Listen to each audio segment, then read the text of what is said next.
Hello, everyone. I hope you guys are having a wonderful day, making some really good trades. And let's dive right into the analysis here. And again, the markets continue to push up.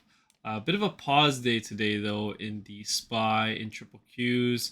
Not as much upside, but we did recover from a pretty well, not nasty dip, but a relatively small dip. We're still trading inside this red bar here. So you have some inside bar price action, and this is quite bearish as well because it's a big red bar as well. Same thing for the triple Qs, I believe. We are still inside that red bar. We managed to finish the day in the green, up 38 basis points. The Dow Jones, though, not as much. Dow Jones actually has a very big weekly, red candle as well. You made a new all-time high with big bearish divergence. So that's something to pay attention to. And let's take a look at the RSI breakout. Sorry, so we broke out on the Dow Jones and then broke back down. So you have a failed breakout. Some people are saying that you should be measuring it from down here. Or sorry, what did I just move there? From down here, so I can move the trend line. But I am doing it right now with this pivot, but I'll monitor both for the time being. But right now, Dow Jones is pulling back pretty heavily. Could be, again, a wave two of a wave three. Again, pretty normal for wave twos to pull back pretty deep, but we'll monitor it as we approach the longer term sell area as well. We are inside of it, right? So please take note, the SPY is inside the longer term sell area.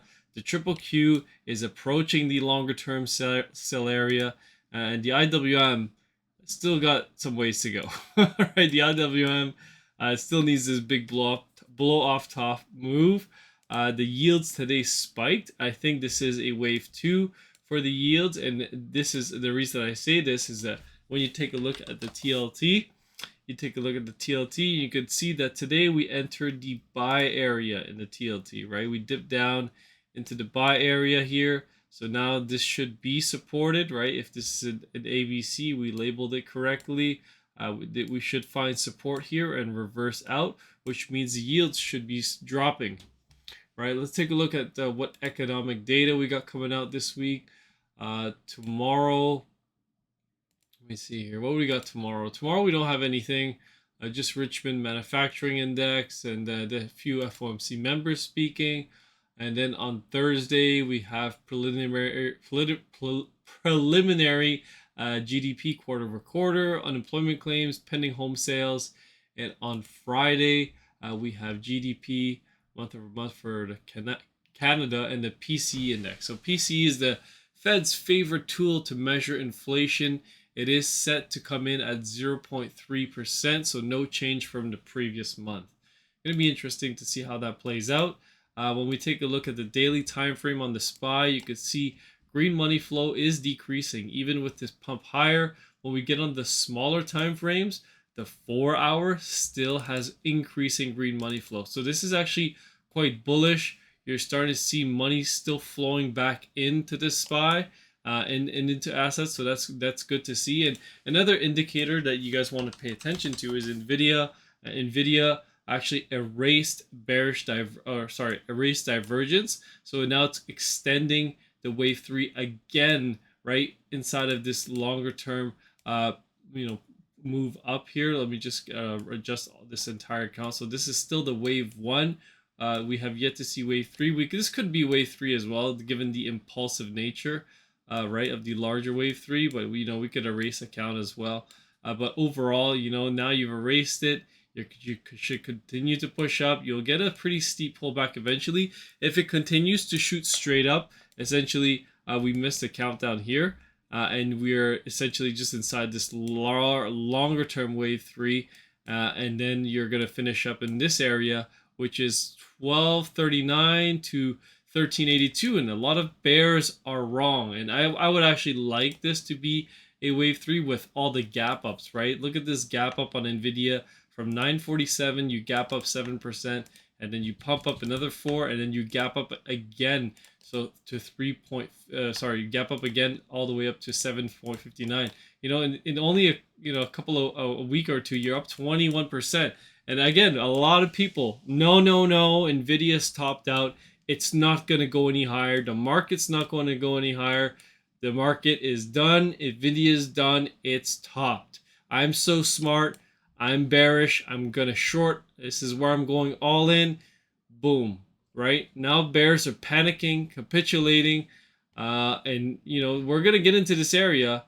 Maybe they'll buy in then, and maybe we'll go a little bit higher, but that's probably when you can probably get into some nice short opportunities, right? You'll get into some nice shorts, and when this happens, you'll lose this entire fifth wave, right? This longer term fifth wave in a pretty dramatic fashion, which means NVIDIA should drop from 1300 all the way back down to the 400s, maybe even the 500s to maybe the high 400s or the low 400s. We'll see. I think we'll probably find some support here, but then bounce back up in a big B wave and then back down in a C. But this is why the market's going to get so volatile when the market finally finds its significant top. But until then, the market still can go higher. It still could potentially have higher to go. The S&P on wave edge has a red crosses here and there. We actually have 3 in a row now. Triple Qs, you got 3 in a row as well. IWM, you only had 1, and you saw some selling. Dow Jones, you had 2, then this sell-off. So is the Dow Jones indicating to us that the market is starting to top out already, and that this is all she wrote for an extended fifth wave, and then we're done? I mean, we'll see, right? You're starting to see potential deflationary pressures come back. I think oil is set up for this wave 2 top here, and then a drop in a big wave 3 all the way back down. And once this happens, I mean, this is going to help the market tremendously. Weak economy, bad performance in the economy is going to be very bullish in the short term for the equity markets. And then suddenly it's going to be too weak. The economy is going to be too weak. The world economy is going to be too weak, and then suddenly oil falling will become actually bearish for equities, and then we'll see a real capitulation, right? We'll see a real acceleration of the drop in the market. But until then, it could be business as usual and new all-time highs to come. Again, the bear thesis is correct. It's just too early in my opinion. Let's take a look at ROKU. So ROKU was down to, let me see here, $56 today, $56.45. So today it did wick back down. Is this the pivot that we were trading against, or was it this one down here? I think we were trading against this pivot here, this line. So again, still in the trade right now, but obviously not looking good for ROKU. I definitely want to see a reversal back up. Sorry, this is not the pivot I was trading against. I was trading against this pivot here. So again, it looks like this 1-2 setup is lost again. So it could be an extension of a larger fifth wave down, which is actually quite bearish for ROKU, which could mean that now you're setting up for potential another drop down, right? If it wants to do that, right? This could mean that ROKU is going to go down and another third wave of an extended fifth wave, and then that's going to be really painful. Because you could all go all the way back down to $38.30. You already lost the buy area here, and you didn't come out of it. They're not guarantees, and then this is gonna mess up the whole count, and we'll have to rechart it. But overall, ROKU, it was a low risk, low reward trade. You could still enter it. I still do like it fundamentally, but overall, it's a tough trade for sure now. Let's take a look at a few other ones here I want to talk about. Let me get on, I think, well, not really just a stock, but the Hang Seng, right? The Hang Seng, and we'll talk about Alibaba. How about that? Because that's one of the trades we got going on inside the Discord right now. I think what's going on is that we're finishing up your first impulse, and you're coming back down in a wave 2, and I think you're going to get ready to go even higher from here. Some people are labeling this as a wave 4, but I don't really see how they would do that. You got bearish divergence here, and then the move, in my opinion, should be done now. We should pause, or at least this could be a dip buy opportunity. You could pop in a B wave and maybe extend the wave 2 even more, or it could just take off, right? So let's take a look what the Hang Seng's doing right now. Oh, there you go. The Hang Seng's down 1.47%. We've had a tremendous rally in the Hang Seng. I think we're setting up for a potential crash correction if this is the case, and then you'll get a dip buy opportunity lower, but it would set you up to go higher nevertheless. So again, the Hang Seng is set up for a dip buy. I'm still long, not ready to sell my position. I'm going to hold it because we have a great entry. And I know some people are panicking because we're losing gains, or either they FOMO'd too late after we were up so much and now they're just sitting underwater. And that's the important part, is that if you don't get my entries on time inside the Discord and you're entering higher than I am, then you have to be patient with it, because you might have to hold for a longer period of time or exit at a significant larger loss than I am if I do take a loss. All right, let's take a look here at, so I think we covered TLT. Let's take a look at the dollar. So the dollar, I think, is set up to go lower in a third wave, and same thing for yields. Should be finishing up inside of a wave 2 here in an ABC correction, like so. And then after this, really all that's left is going to be for a market to rally. You got gold already started to pop back up here. Same thing for silver. Silver's pushing back up to $32 now. I think silver's going to pump up in a nice fifth wave, unless it erased divergence again. We had a wave 3 here, then it erased divergence, and then you just got to continue to extend the wave 3, and it can continue to extend the wave 3. I'm very bullish on gold, gold mining companies, and precious metals in general. Very bullish sector to be to follow at the moment. That's just my opinion, though.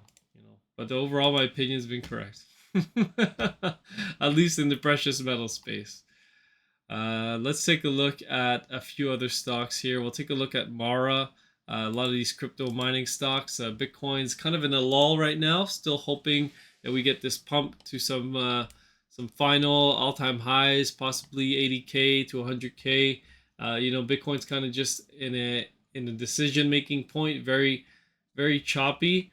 But the way the miners are set up, it's not that great. I had Mara mapped out as a sell area here, and it's kind of respecting it for now. It could extend even higher if it wanted to. It could do an extended C wave, which I'm not opposed to, for a bigger drop later, which would mean, Mara's going to pump, let's see here. Mara could pump another 50%, and then you get pretty close to a double top. And then once you do get this final blow off top, then Mara will come back down in a dramatic fashion. But we'll see. It's just speculation for now, and we're in a sell area. I'm not in any trade on Mara. I'm just charting it out for some people that are interested in it. Let me take a look at a few things. Let me see if some VIP members asked any questions today. No, not really. They're not really asking anything. They're just kind of just following what I'm doing and continuing to follow what I'm doing. And overall, if you guys have been following what I'm doing, you should be up quite nicely in your portfolio.